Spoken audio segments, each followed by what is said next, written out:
I've come to meet a man called Gordy. I am a sperm donor. Now, not a sperm donor that donates at a bank, one that donates through social media. That's my group. As you can see, I am the men. Kyle runs a Facebook group where women post adverts for sperm donors and where men will offer their services for free. Recipient, they'll list their qualifications, what they have. What makes them come to you? So if we're talking about why people come specifically to me, I think it's because I'm healthy. I have references. People say I make cute kids. I was curious what brought him to the UK. I think the motivation for coming to the UK is I like the colder weather. That's the truth. Obviously I'm from LA, so the weather's a bit warm. So, especially during summer, it's kind of warm right now. But also, it's more risky for child support. I've had a couple child support issues. I didn't have to get sued, but I almost did, so I just decided to leave. How many children do you think you've got? I don't like numbering the children. I look at each child as a gift. Because, when you go to a bank, people treat them as numbers, and I think it's wrong. I think they're gifts to each parent, You said you didn't want to refer to them as numbers, but in terms of, I guess, your own knowledge of people come knocking on the door and they chase you for payments, you must have some idea of what that number, are we talking north of 100, are we talking more than that? I don't really like numbering the children. Yeah, I don't like numbering them. I think it's wrong to number them. Today he's off to a hotel to do another donation, but first he wants to show me how healthy his diet is. Do you want to go to a table to film what I got? So I just went to the store, got some healthy organic food. I was going to get organic blueberries that are out, so I got organic raspberries, organic plums. I got 4 organic avocados, organic cucumbers, organic broccoli, organic tomatoes.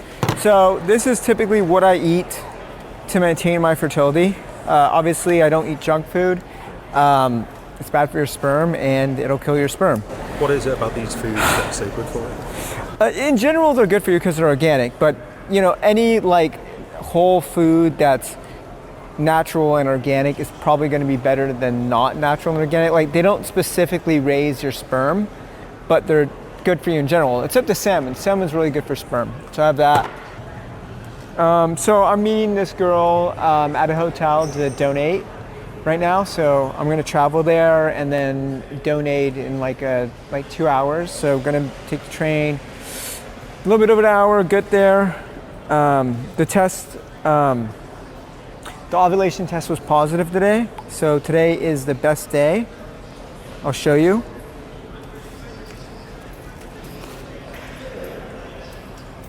So these tests are positive, and it should get darker tomorrow. So they're positive and they should get darker tomorrow. So I'd say the timing right now is very good. So we're just gonna go there, make my way there and do the donation. The hotel is about an hour away from here. The meeting has been set up on his Facebook group, and on the way he explains how he does this all for free, how it's led to breakdowns in his personal relationships, and that he has to make a lot of sacrifices, some of which seem unusual. I don't sit down because it's not good for your sperm. So I try to avoid it sitting down because when you sit down it actually kills your sperm. So you don't want to do that. I think I'm very professional. Yes, where's she yelling at? Oh, don't yell at me, kid.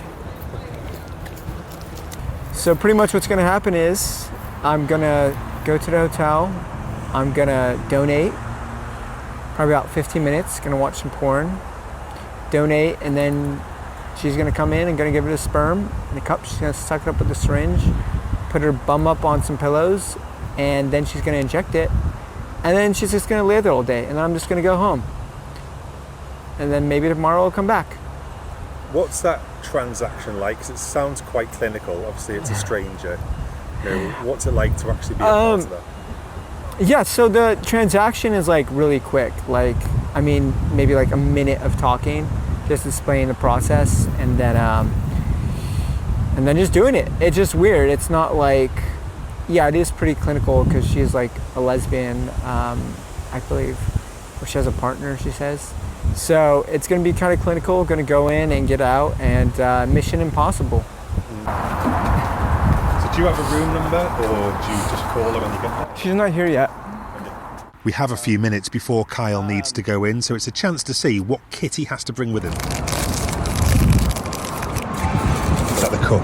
Cup here, yeah, this is the cup I'm going to use. Got my little lubricant right here.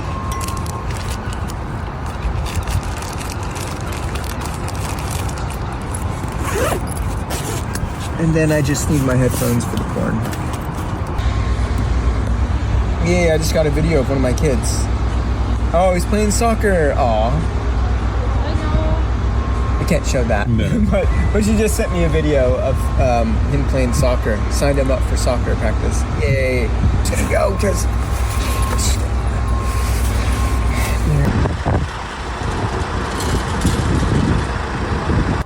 Finished, went in the cup, gave her the cup, got dressed, and then I left.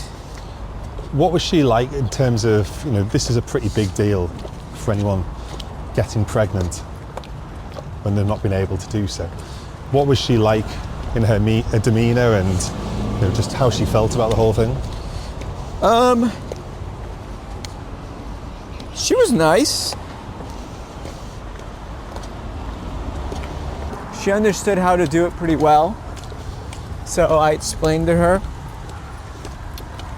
And she seemed nervous. Yeah. So she was a bit like not sure what to do. I was like, oh, you're the expert. And so I was like, yeah, I am. And but yeah, no, I think she did it correctly. Hopefully. I'm gonna text her in a little bit to make sure that everything went okay, just to check on her. But yeah, I think, probably went all good with her. And so what happens now? Is that it? Is that job done? Best of luck? I may go back for a second donation tomorrow. I'm debating. It's just the fact that it's like kind of far. Like, it's not like that far. It's just that I don't know if I want to come back again tomorrow to do it. I think that, my sperm's pretty good, pretty fertile. So I don't really need a second donation usually. Mm-hmm. This is obviously, it's a big trek for you. There's no financial incentive. Obviously, it's such a lot of effort on your part to basically do a good deed. You talk about going to other parts of the country, and that's going to cost you money. Well, it's come at an emotional cost in terms of your relationship and things like that. Yeah. Like, most people wouldn't do this because they just think, well, we're not getting anything out of it. And do you ever question that yourself? Yeah, I question it a lot, like, oh God, why am I doing this? Like, obviously the toll on not, like, having a traditional family and stuff, because it, I didn't realize when I did this that it would affect that ability to have a, your own little family. And, obviously it is like a little bit of a toll, and, I don't regret it. I don't regret the decision of having these kids. Like, I made a lot of great kids, a lot of families happy. But, I always feel like, yeah, it's a big sacrifice what I'm doing. Yeah. But at the end of the day, I think the being paid in joy and happiness, I think that to me is more valuable than money. And also, I do enjoy traveling. Like, so even if you say, well, it costs you this amount or this amount, yeah, but these women are going to spend all this money their entire life on a child. The least I can do is do something for free for them. Yeah. So, at the end of the day, it's a trade-off, Some people spend their money on alcohol, going to bars, and other stuff, and I spend money on traveling and donating for people to start families. Yeah. We talked about, is there anything that would make you stop, or when is there a point at which you think that's enough now, I won't do it anymore, I'll just do other stuff? I think that, like, stopping is a big question. Obviously I'm not going to do this forever. Obviously I'm doing it for right now. Maybe I'll get bored later on. I don't know. Obviously if I got in a relationship and we were having kids with this woman, you know, obviously I would like lower it. Like I'm not gonna donate as much. But would you ever nearly as stop much. altogether? You know, I don't know if I'd stop donating altogether right now. You know, Even I for think, the right person? you know, that's pretty difficult to stop fully. But I think that it's just, there's not like a reason to fully stop.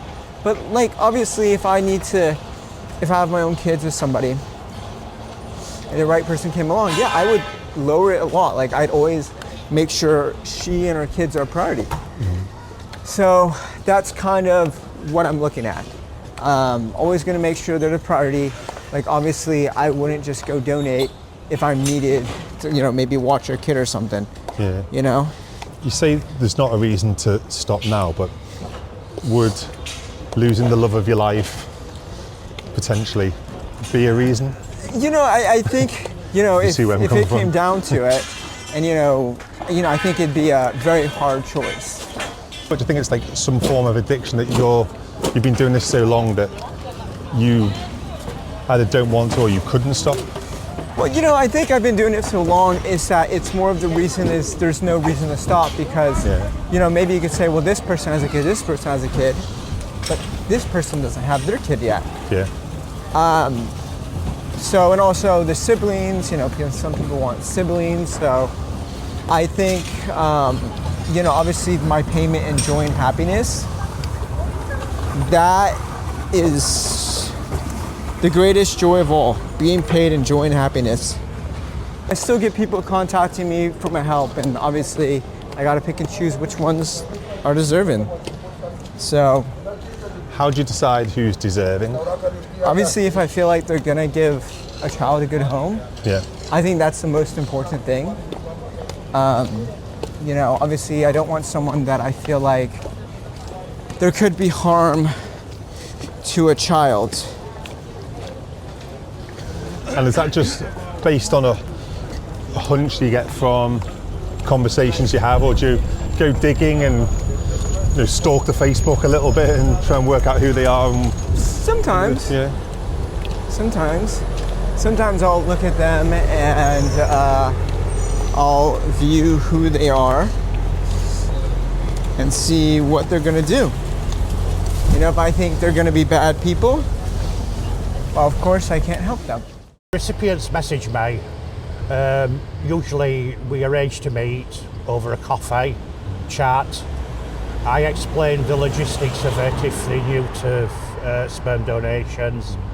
And then basically, if they agree to basically use me as a donor, then I go for it. I accept the challenge basically, because it is challenging.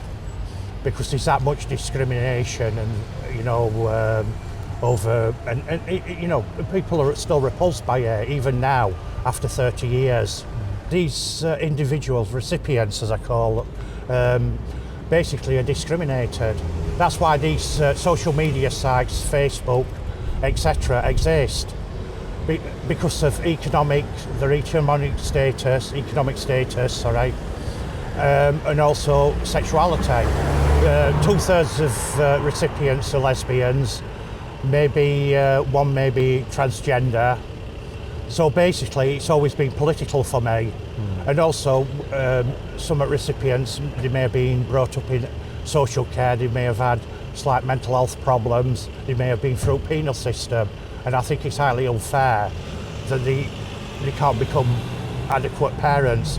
Some have been in such financial dire straits, they've remortgaged the property, they've took extra jobs, they've got loans, they've got loan sharks, and they've actually messaged me so broken because they've actually been scammed, and then they've been blocked on Facebook, and there's no way of recuperating the money. I've got references, I even come recommended by some recipients if they've contacted other recipients. So when you're a long-established sperm donor, it's a lot easier. And also, obviously, when you're highly successful as I am, then it's easier for recipients to contact me, and you'll feel safe because of the comments what have been written about me.